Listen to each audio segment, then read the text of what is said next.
Assalamualaikum warahmatullahi wabarakatuh. Alhamdulillahirrabbilalamin. Kita dapat bertemu kembali dalam mata kuliah pengelolaan sampah berbasis masyarakat. Kini kita tiba pada kuliah yang ke-10 terkait dengan materi pemaparan kasus dari TPS 3R. Nah, sebelum pemaparan kasus tersebut, pada kesempatan hari ini kita akan bagi menjadi 5 video. Beberapa video akan berbicara tentang yang pertama adalah faktor-faktor yang berpengaruh terhadap kinerja TPS 3R. Ini menjadi penting untuk kita bahas terlebih dahulu sebelum kita melihat berbagai macam kasus dalam kegiatan pengerjaan dari kasus-kasus terkait dengan TPS 3R. Barulah di video yang terakhir nanti kita akan bicara tentang pembagian kelompok dan studi kasus. Mudah-mudahan dapat dinikmati dengan seksama dan dapat memberi manfaat bagi kita semuanya. Pada bagian yang pertama, tentunya kita akan masuk terkait dengan faktor-faktor yang mempengaruhi kinerja dari TPS 3R.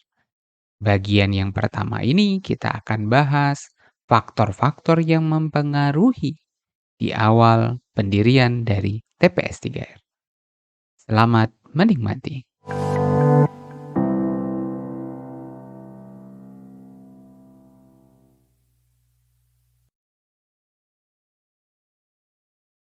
Faktor ya. Kita akan bicara pada bagian yang pertama ini adalah terkait dengan faktor-faktor yang mempengaruhi dari TPS 3R ya. Nah, teman-teman semuanya, ini sebenarnya mirip ya seperti yang sudah kita bahas pada saat membahas bank sampah gitu. Jadi pada saat membahas TPS 3R karena ini adalah sama-sama berbasis masyarakat, tapi agak sedikit berbedanya ada di mana, ada beberapa bank sampah yang menggunakan inisiasinya adalah dari masyarakat sendiri. Sedangkan pada TPS 3R, kadangkala inisiasi tersebut munculnya, berdasarkan, perintah gitu ya, dari pemerintah, jadi top down ya. Jadi ada beberapa lokasi yang memang dipilih akan dibangun TPS 3R. Nah, mudah-mudahan sudah jelas juga karena saya di materi sebelumnya, tidak menggunakan banyak foto-foto karena harapannya teman-teman sudah ada gambaran TPS 3R itu seperti apa pada saat materi, pengelolaan sampah di semester yang lalu gitu ya. Yang, di kelas saya sudah sempat untuk live di lokasi TPS 3R, kemudian, mungkin juga di kelas-kelas yang lain juga sudah menunjukkan bagaimana TPS 3R. Ditambah teman-teman semuanya kan sudah punya pengalaman juga mendesain dari TPS 3R itu. Jadi, saya coba saja untuk, oh ya sudahlah langsung saja untuk materinya kita lanjutkan gitu ya. Nah, faktor-faktor apa saja yang mempengaruhi TPS 3R ini dibagi juga dalam 4 bagian ya. Yang pertama adalah di awal pelaksanaan program, bagaimana sih apa saja yang muncul di dalam awal pelaksanaan program tersebut. Terus kemudian dibagi ada input, kemudian ada proses, dan ada output dari TPS 3R. Nah, selanjutnya kita akan lihat apa saja yang masuk dalam kategori awal, apa saja yang masuk kategori input, proses, dan output gitu ya. Jadi kalau kita gambarkan, di awal tersebut adalah, kalau masih ingat yang kemarin di bank sampah, ada hampir mirip ya, ada motif laksanaan juga gitu ya. Jadi kenapa TPS 3R itu dibangun di lokasi itu gitu ya. Itu yang akan juga menentukan keberhasilannya di masa yang akan datang. Apakah memang dipaksa untuk hadir di sana atau memang menjadi sebuah kebutuhan untuk menjawab permasalahan yang ada di masyarakat gitu. Jadi motif ini, juga sangat menentukan ya, bagaimana jalannya ke depan dari TPS 3R tersebut. Jadi nanti kalau ada kasus misalnya TPS 3R ini sudah jalan, ternyata, warganya tidak semangat, pelanggannya tidak bertambah, sehingga cenderung TPS 3R-nya tidak bisa berjalan sesuai dengan rencana. Bisa saja pas penggalian masalahnya ketemu motifnya adalah memang dari awal masyarakat itu tidak setuju gitu ya. Yang setuju hanya pemerintah desa misalnya. Tapi yang mengerjakan hanya dibuat begitu saja, dipilih orang-orangnya, tapi tidak benar-benar sepenuh hati mau menjalankan hal itu gitu. Jadi yang pertama adalah motif, gitu, motif. Sama dengan bank sampah. Kemudian yang kedua adalah ketersediaan lokasi alternatif. Ya. Jadi yang bagian kedua ini tidak ada di bank sampah. Kenapa di TPS 3R ada ketersediaan lokasi alternatif? Karena syarat untuk membangun TPS 3R seperti materi sebelumnya kan ada seleksi lokasi berbasis partisipatif ya, atau disingkat dengan metode selotif ya. Seleksi lokasi partisipatif kalau nggak salah seperti itu. Jadi ada poin-poin yang menentukan sehingga dipilih. Seperti mata kuliah perencanaan landfill, kalau teman-teman ikut di mata kuliah perencanaan landfill, pada saat memilih lokasi lahan itu kan ada poin-poin ya, sesuai dengan SNI.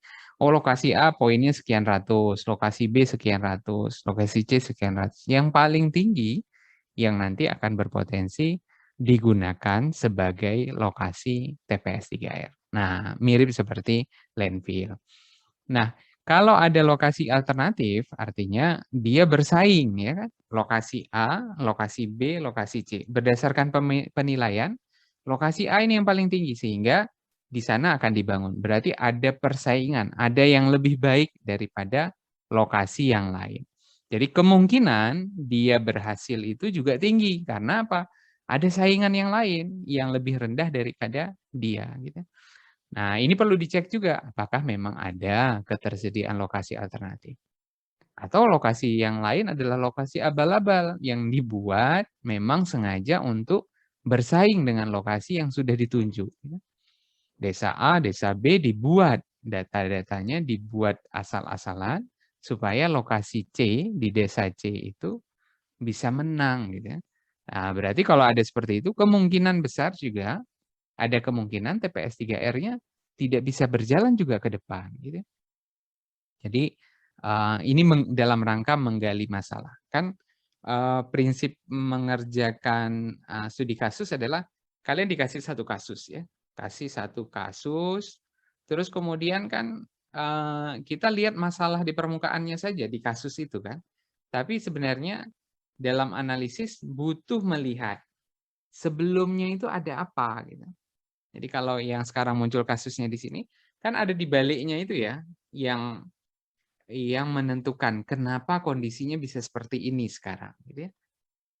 Misal mahasiswa nilainya rendah, gitu ya, untuk mata kuliah teknik di prodi teknik lingkungan.